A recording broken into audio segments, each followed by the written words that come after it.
మన Tollywood super star Mahesh Babu గారి హీరోగా మాటల మాంత్రికుడు త్రివిక్రమ్ శ్రీనివాస్ గారి దర్శకత్వంలో తెరకెక్కినటువంటి తాజా సినిమా 'గుంటూరు కారం'. ప్రారంభం నాటి నుంచి అందరిలో కూడా మంచి అంచనాలు ఏర్పరిచినటువంటి ఈ సినిమా ఇటీవల సంక్రాంతి పండుగ కానుక ఆడియన్స్ ముందుకు వచ్చింది. అయితే ఫస్ట్ డే ఒకంత మిశ్రమ స్పందన అందుకున్నప్పటికీ కూడా సూపర్ స్టార్ మహేష్ బాబు గారి పవర్ఫుల్ స్టార్డమ్కి ఈ సినిమా ఇప్పటికే కూడా 250 కోట్లకు పైగా గ్రాస్ని, 120 కోట్లకు పైగా షేర్ని సొంతం చేసుకొని దిగ్విజయంగా కొనసాగుతోంది.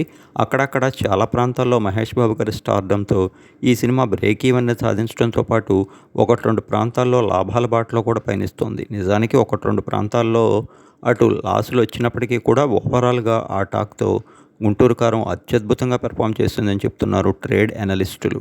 ఇక ఈ సినిమాపై తాజాగా బాలీవుడ్ స్టార్ యాక్టర్స్లో ఒకరైనటువంటి హృతిక్ రోషన్ సంచలన కామెంట్స్ చేశారు. ఆయన మాట్లాడుతూ తనకు టాలీవుడ్లో ఇష్టమైన నటుల్లో సూపర్ స్టార్ మహేష్ బాబు గారు ఒకరని తను గతంలో చెప్పుకొచ్చినట్టు చెప్పారు హృతిక్ రోషన్. ఇక తాజాగా త్రివిక్రమ్ గారితో ఆయన చేసినటువంటి గుంటూరు కారం మూవీని హైదరాబాద్లోని ఐమాక్స్ థియేటర్లో ప్రత్యేకంగా కుటుంబంతో కలిసి నేడు వీక్షించానని, మహేష్ బాబు గారి స్టన్నింగ్ పెర్ఫార్మెన్స్తో పాటు త్రివిక్రమ్ గారి అత్యద్భుతమైనటువంటి టేకింగ్ ఈ సినిమాకి ప్రధాన ఆకర్షణగా నిలిచాయన్నారు. మొత్తంగా గుంటూరు కారం మూవీ తనకు ఎంతో బాగా నచ్చిందని, పలు సీన్స్ని ఎంతో బాగా ఎంజాయ్ చేశానని, మహేష్ బాబు గారు రాబోయే రోజుల్లో నటుడిగా మరిన్ని ఉన్నత తీరాలకి ఎదగాలని తాను కోరుకుంటున్నట్టు చెప్పుకొచ్చారు హృతిక్ రోషన్.